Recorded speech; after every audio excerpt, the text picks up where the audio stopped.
धन्यवाद। मी सर्वप्रथम अखिल भारतीय काँग्रेस समितीचे सन्माननीय अध्यक्ष आदरणीय मल्लिकार्जुन खरगे साहेब, मंचावर उपस्थित या देशाची आवाज, या देशाची बुलंद आवाज, या देशाचा योद्धा जो शेतकऱ्यांसाठी, तरुणांसाठी, महिलांसाठी, बाबासाहेबांनी दिलेल्या संविधानासाठी आणि लोकशाही वाचवण्यासाठी जो लोकसभापासून रस्त्यावर येऊन लढा देत आहे, असे आमचे सर्वांचे नेते आदरणीय राहुल गांधीजी यांच्या मनापासून प्रदेश काँग्रेस समितीच्या वतीने खूप खूप स्वागत करतोय, अभिनंदन करतोय आणि धन्यवाद देतोय। आज राहुल गांधीजी, खरगेजी आणि आमचे अखिल भारतीय काँग्रेस समितीचे महामंत्री श्री वेणुगोपालजी इथे आलेले आहेत। मी जास्ती वेळ न घेता मी सर्वप्रथम बाळासाहेब थोरातांना, मुंबई काँग्रेस समितीची अध्यक्षा वर्षाताई गायकवाड यांना विनंती करतोय की मल्लिकार्जुन खरगे साहेबांचा त्यांनी सत्कार करावा, त्यांचा स्वागत करावा। मल्लिकार्जुन खरगे साहेबांचं जाना पड़े।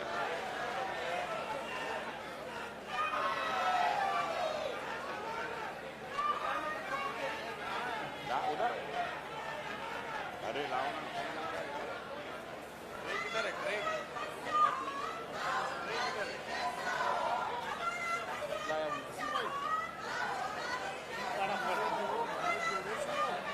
राहुल जी के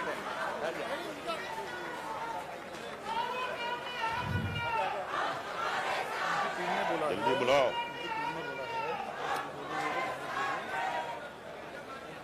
वर्षाताई लवकर। आता मी प्रदेश काँग्रेस कमिटीचे अध्यक्ष श्री नानाभाऊ पटोले, राज्याचे पूर्व मुख्यमंत्री श्री अशोक चव्हाण साहेबांना विनंती करतो की आपल्या सर्वांचे नेते आदरणीय राहुल गांधीजी यांचा सत्कार करावा। जोडो जोडो, जोडो जोडो, जोडो जोडो, जोडो जोडो। आता मी विजय वडेट्टीवार आणि कुणाल पाटील, बसवराज पाटील यांना सर्वांना विनंती करतो की आमचे अखिल भारतीय काँग्रेस समितीचे महामंत्री वेणुगोपालजी यांचे स्वागत करावं। मत करो, अब कॉल करो राहुल जी और उस्ताद जी भाषण करने के लिए। एक मिनट।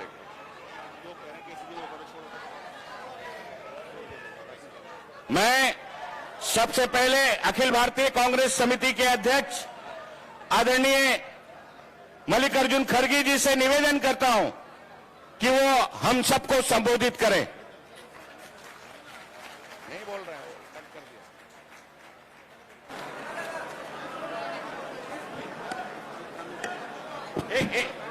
खरगे साहब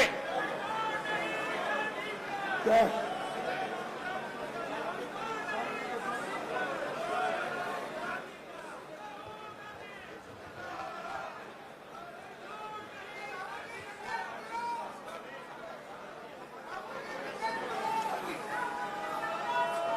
मंच पर पधारे हुए, अरे अब आने वाले इलेक्शन में अपना जोश बताओ, अब सिर्फ सुनते जाओ।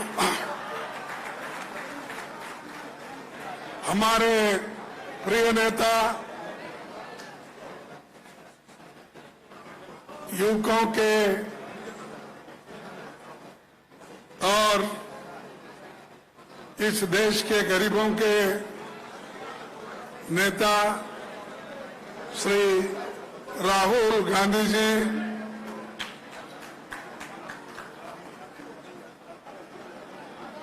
Organising secretary KC. वेणुगोपाल, महाराष्ट्र प्रदेश कांग्रेस कमेटी के अध्यक्ष नाना पटोले और सुशील कुमार शिंदे जी, अशोक चौहान जी, विजय वडेट्टीवार जी, बाला साहेब थोरात जी, मुंबई रीजनल कांग्रेस कमेटी के अध्यक्ष वर्षा गायकवाड़ जी, चंद्रकांत हंडूरे जी, माणिकराव ठाकरे, मिलिंद देवराव, प्रणीति शिंदे जी, नसीम खान जी और भी नेता इस मंच पे बैठे हैं। समय की कमी होने की वजह से मैं ज्यादा वक्त नहीं लेना चाहता हूं और राहुल गांधी जी को भी जल्द जाना है क्योंकि उनकी फ्लाइट बहुत अर्जेंट में है, इसीलिए मैं ज्यादा कुछ नहीं कहता, इतना ही कहूंगा। पहली बार राहुल गांधी जी इस तिलक भवन में पधारे हैं, इसीलिए इनका स्वागत आप सभी के तरफ से मैं कांग्रेस प्रेसिडेंट के नाते स्वागत करता हूं। डिस्क्वालिफिकेशन ये किया था मोदी और मोदी के लोगों ने गुजरात में साजिश करके उनको इतना सताया गया ताकि वो बात न कर सके और कोई गरीबों की आवाज नहीं उठा सके, अनएम्प्लॉयड यूथ का आवाज नहीं उठाना। मोदी जो आज गड़बड़ कर रहे हैं, जो बड़े बड़े करप्शन कर रहे हैं, ऐसे मुद्दे नहीं उठना, इसीलिए वो उनकी आवाज बंद करने के लिए उन्होंने उनके ऊपर झूठा मुकदमा करके उनको डिस्क्वालीफाई कर दिया। तब इस देश की जनता चुप नहीं बैठी, हर एक आदमी उस दिन महसूस किया कि ये मोदी की सरकार डिक्टेटर सरकार है और इसको सबक सिखाएंगे। और वैसा ही राहुल गांधी जी ने उनको सबक सिखाया, फिर से वो पार्लियामेंट में आए, अपनी बात रखे, इसीलिए उनको ऐसा महसूस हो रहा है भाई इतना हम सताने के बावजूद भी और राहुल जी यहाँ के बड़े इत्मीनान से धैर्य के साथ वो बात कर रहे हैं और क्या करना चाहिए ये उनका मोदी का मंसूबा है।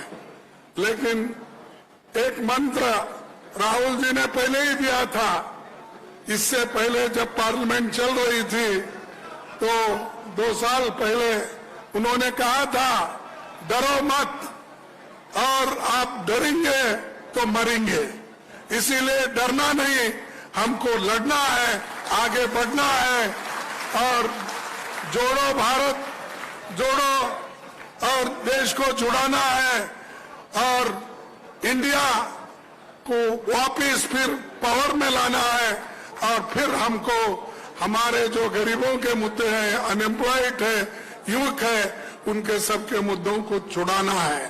तो भाइयों और ज्यादा समय नहीं देता, मेरा समय उनको देकर मैं अपने को बात खत्म करता हूं। आप जोश के साथ रहिए, एकजुट रहिए और मेरा एक ही आपसे अपील है, जब आप एक होकर लड़ेंगे आपको हराने वाला कोई नहीं है। अगर आप लड़ते रहेंगे आपस में, अगर आप एक दूसरे से द्वेष करेंगे, आप एक दूसरे से बाजू हटेंगे तो ये कोई आपको जिता नहीं सकता। जिताना अपने हाथ में है। आपको मालूम है कर्नाटक में कैसा मोदी दिल्ली से आकर गली गली फिरा तो भी लोग वोट नहीं दिए, बहुत सबको कुछ ना कुछ बोल के भड़कावा, लेकिन कोई उसको देखे नहीं। जिस जिस जगह गया उस जगह हारते गया। तो आपको मैं सबको यही कहना चाहता हूं, मंच पे जो बैठे हैं, नीचे जो बैठे हैं, आप एक हो जाओ। आप देखिए आज कांग्रेस आगे है सबसे। यहां महाराष्ट्र में कांग्रेस आगे है, सभी तरफ लोग राहुल गांधी जी को देख रहे हैं। जो इंसान कन्याकुमारी से लेकर कश्मीर तक पैदल चला, 4000 से ज्यादा किलोमीटर चला, उसके तरफ सब देख रहे हैं, मोदी के तरफ नहीं देख रहे हैं। मोदी तो झूठा ही है, तो उसके बारे में कुछ कहना नहीं चाहता। इसीलिए आप एक होकर लड़ो। उसी में मेरी खुशी है, उसी में राहुल गांधी जी की खुशी है, उसी में सोनिया गांधी जी की खुशी है। इतना कहते हुए मेरे बातों को समाप्त करता हूं। जय हिंद, जय कांग्रेस। मैं खड़गे साहब से और राहुल जी से निवेदन करूंगा कि प्रदेश कांग्रेस कमेटी की तरफ से हर महीने निकलने वाली शिदोरी पत्रिका का विमोचन करें। पिछले 15-16 साल से महाराष्ट्र प्रदेश कांग्रेस कमेटी शिदोरी पत्रिका के माध्यम से लोगों की आवाज बनने का काम करती है।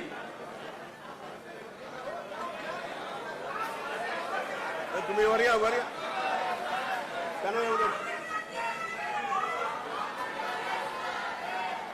जल्दी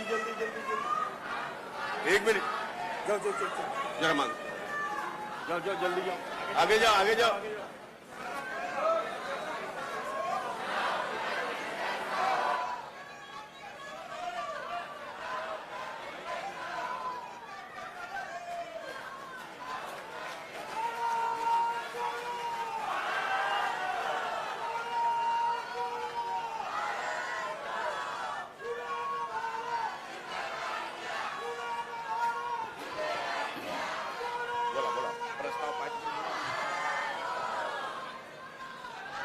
आज आपल्या सगळ्यांसाठी महाराष्ट्राच्या तळागाळातल्या शेवटच्या कार्यकर्त्यांसाठी आजचा हा आनंदाचा दिवस आहे। आपल्या काँग्रेस पक्षाचं शक्तीस्थळ आपलं टिळक भवन या ठिकाणी आपल्या सगळ्यांसाठी हा ऐतिहासिक दिवस ठरेल की या ठिकाणी आपल्या काँग्रेस पक्षाचे राष्ट्रीय अध्यक्ष आदरणीय मल्लिकार्जुन खरगे साहेब आणि आपल्या सगळ्यांचे आवडते नेते आणि योद्धा राहुल गांधीजी यांनी आपल्या टिळक भवनामध्ये येऊन राजीवजींच्या नावाने आज आपण सोशल मीडियाचं एक मोठं वॉर रूमचं उद्घाटन आदरणीय राहुलजींच्या हाताने आणि खरगे साहेबांच्या हाताने आणि आदरणीय वेणुगोपालजींच्या हाताने आपण उद्घाटन करून घेतलेलं आहे। हे आपल्या सगळ्यांसाठी हा ऐतिहासिक क्षण आणि आनंदाचा क्षण आहे। मी त्यांना मनापासून धन्यवाद देतो। महाराष्ट्राच्या तमाम काँग्रेसच्या कार्यकर्त्यांकडून त्यांना मैं धन्यवाद देतो आणि मैं राहुल जी को बताना चाहूंगा कि महाराष्ट्र ये हमेशा कांग्रेस का रहा है। आपने जब मुझे अध्यक्ष बनाया और हमारी मां सोनिया जी का आशीर्वाद लेने को आपने मुझे भेजा, तो मैडम सोनिया जी ने उस समय मुझे कहा कि कांग्रेस महाराष्ट्र का है और कांग्रेस का महाराष्ट्र कांग्रेस के तिरंगे के नेतृत्व में हमने जीतना है।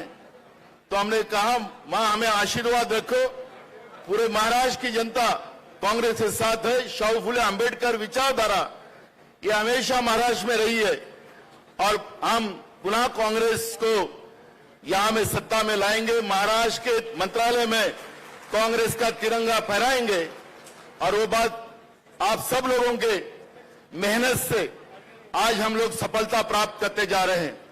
हमारे नेता, हमारे योद्धा जो देश के लिए, भारत माता के लिए वो जिस तरह से लड़ाई शुरू है और ऐसे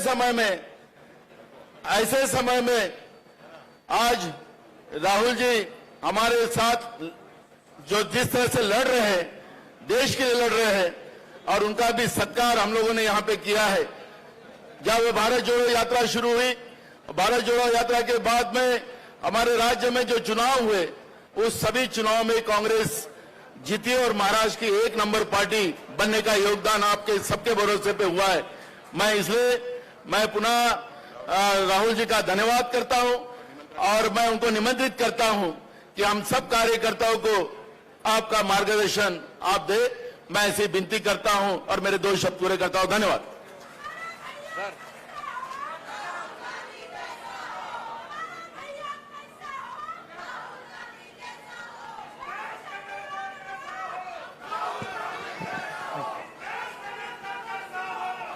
खारगे जी, केसी वेणुगोपाल जी, नाना पटोले जी, विजय वडेट्टीवार जी, सुशील कुमार सिंधे जी, पृथ्वीराज चौहान जी, अशोक चौहान जी, वर्षा गायकवाड़ जी,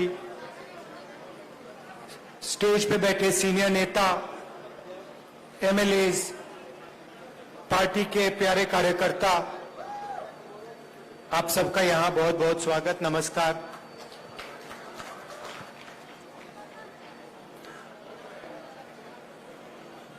मोदी जी आए थे तो उन्होंने कहा कांग्रेस मुक्त भारत, याद है आपको नारा? अब दुनिया का सुपर पावर जो था, इंग्लैंड था, वो कांग्रेस मुक्त भारत नहीं कर पाया, मोदी कैसे करेगा?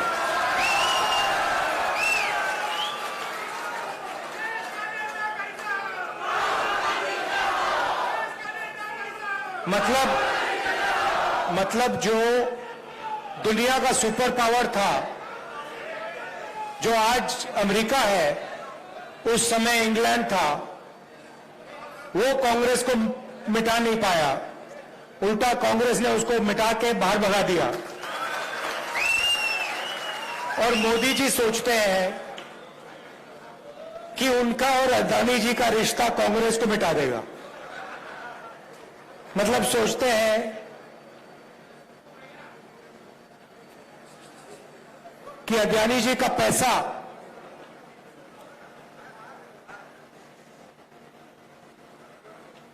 कांग्रेस पार्टी को मिटा सकता है।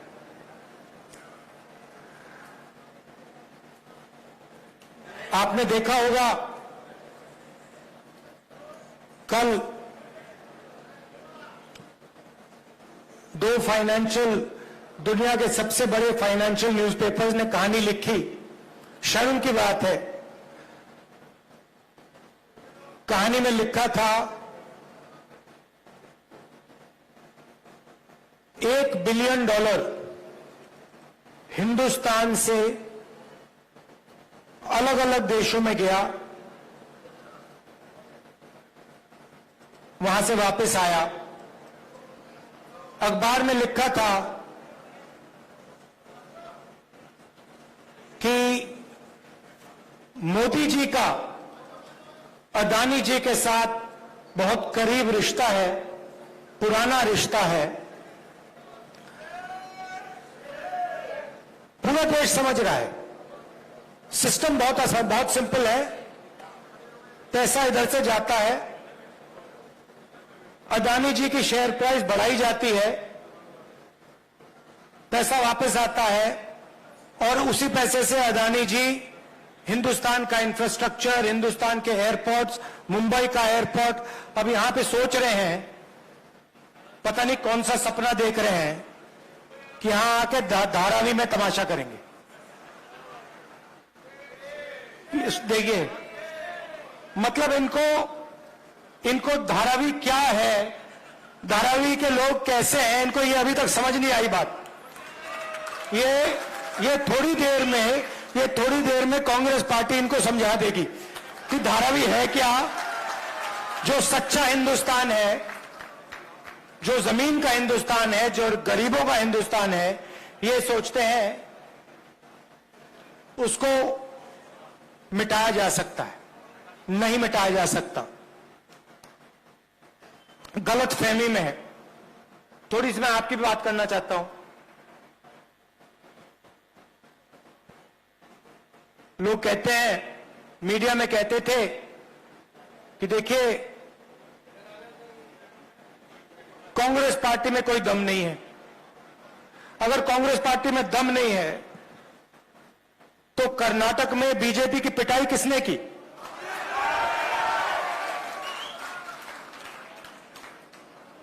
उनको वहां साफ किसने किया? यहां पे महाराष्ट्र में कौन सी पार्टी खड़ी हुई है? हमारी पार्टी तो नहीं टूटी ना? हाँ, क्यों? क्योंकि देखो, आप विचारधारा की पार्टी हो।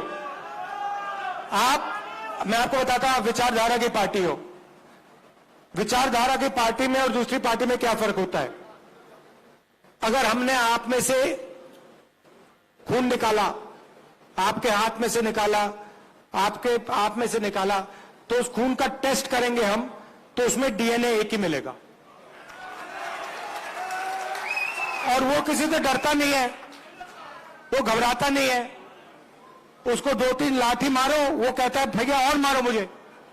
ये कांग्रेस पार्टी का कार्यकर्ता है। और ये आप चाहो ना चाहो, ये आपका खून है। वही ये बब्बर शेर की पार्टी है। इसमें शेरनियां भी हैं, इसमें शेरनियां भी हैं, मगर बब्बर शेर भी हैं। और ये किसी से डरते नहीं। मैंने देखा है ये डर किसको लगता है, मैं आपको बताता हूं। कांग्रेस पार्टी से डर नरेंद्र मोदी को लगता है, आरएसएस को लगता है, बीजेपी को लगता है। और यहां पे आप देख लेना, महाराष्ट्र में सफाई होने वाली है इनकी, बीजेपी की। और अभी क्या है देखिए, तेलंगाना में, राजस्थान में, मध्य प्रदेश में, छत्तीसगढ़ में, जो कर्नाटक में हुआ है वही यहां होने वाला है। और फिर उसके बाद नेशनल इलेक्शंस में जो इंडिया अलायंस है वो बीजेपी को हराने जा रहा है। चाहे मीडिया कुछ भी कह ले, चाहे हिंदुस्तान के सारे इंस्टीट्यूशंस को कंट्रोल करे, कुछ नहीं फर्क पड़ने वाला है। कांग्रेस पार्टी चुनाव को जीतने वाली है। और जीतेगी क्यों? ठीक है, सीनियर नेताओं की जगह होती है, तो आप जानते हो होती है ना, मगर हमारी पार्टी को हमारा कार्यकर्ता जिताता है। और अगर इस पार्टी में एक कमी है जिसको सही करना है, तो जो कार्यकर्ता हमारे लिए खून पसीना देता है उसको सबसे पहले रिवॉर्ड मिलना चाहिए।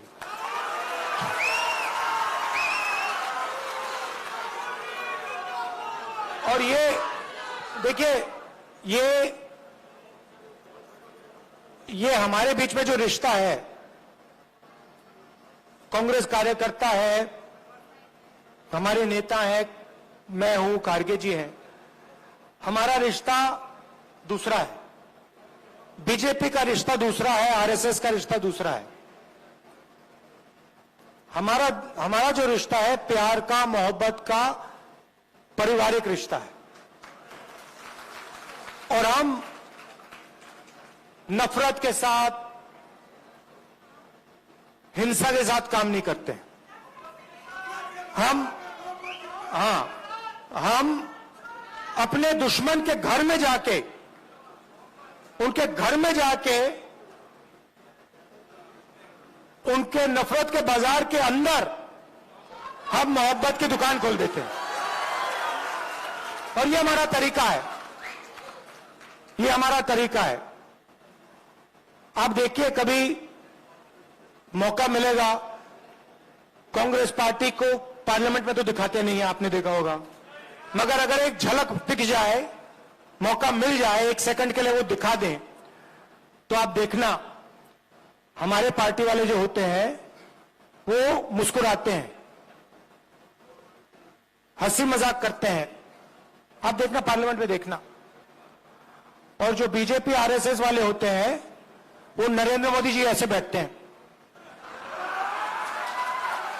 और उनके पीछे लाइन लगी रहती है, वो भी ऐसे बैठते हैं कि गलती से भी मुस्कुरा ना ले, पता नहीं क्या हो जाएगा, मोदी जी मार देंगे, आरएसएस वाले मतलब चड्डी पहना के लाठी पकड़ा देंगे।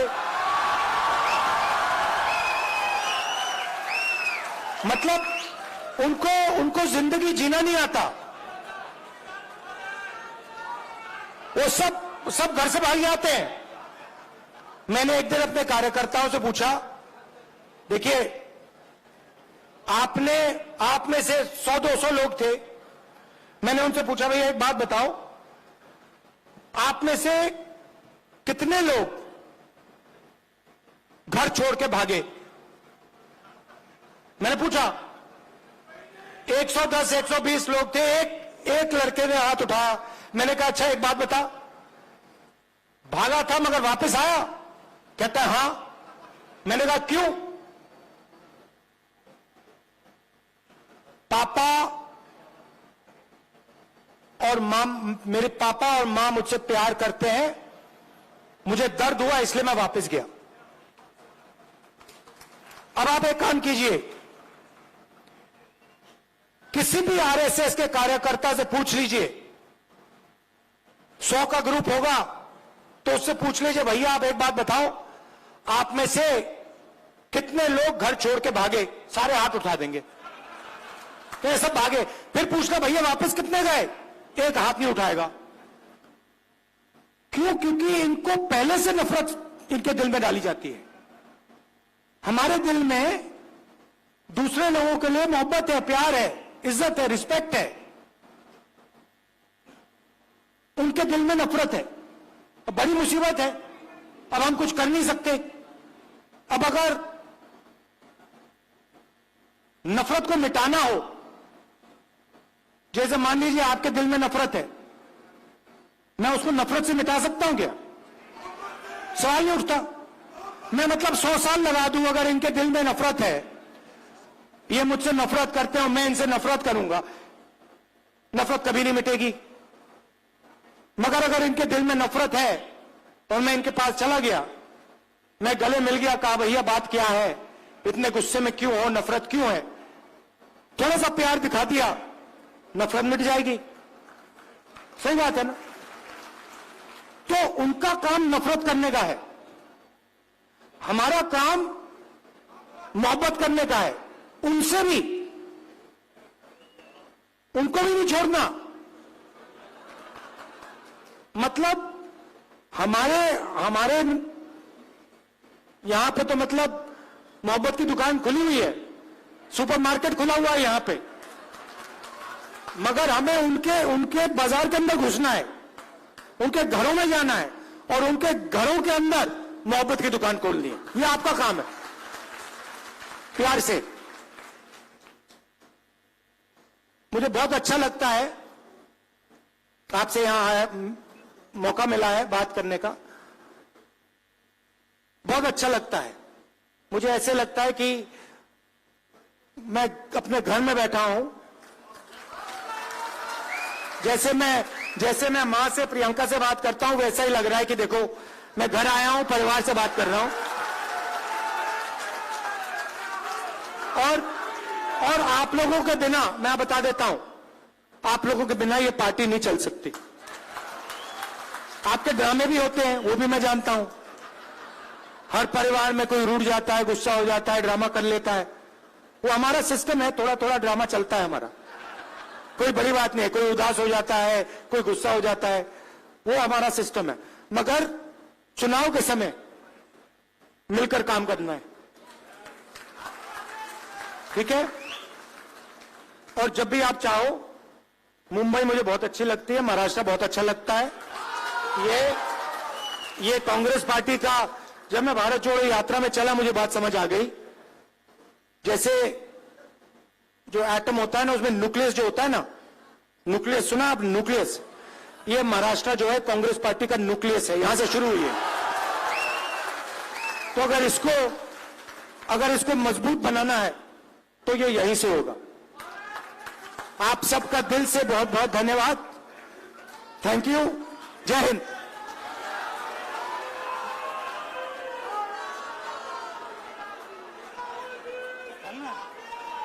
सर्वांना विनंती आहे, राष्ट्रगान होईल, सर्वांनी जागेवर उभं राहायचं आहे, सर्वांनी जागेवर उभं राहायचं आहे, राष्ट्रगान होईल।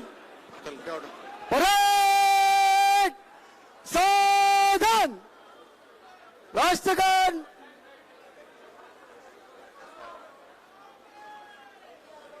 कौमी नारा वंदे मातरम।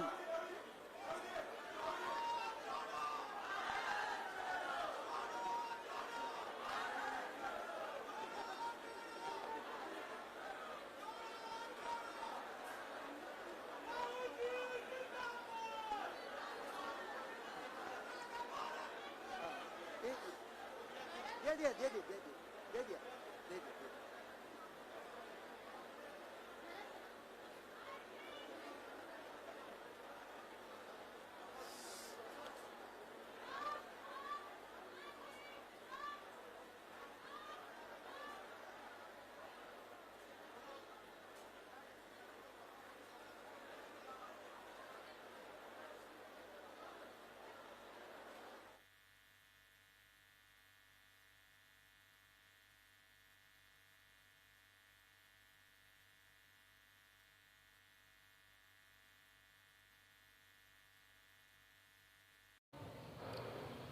खरी बातमी, परखड सत्य, पाहत रहा राजमुद्रा न्यूज लाईव्ह।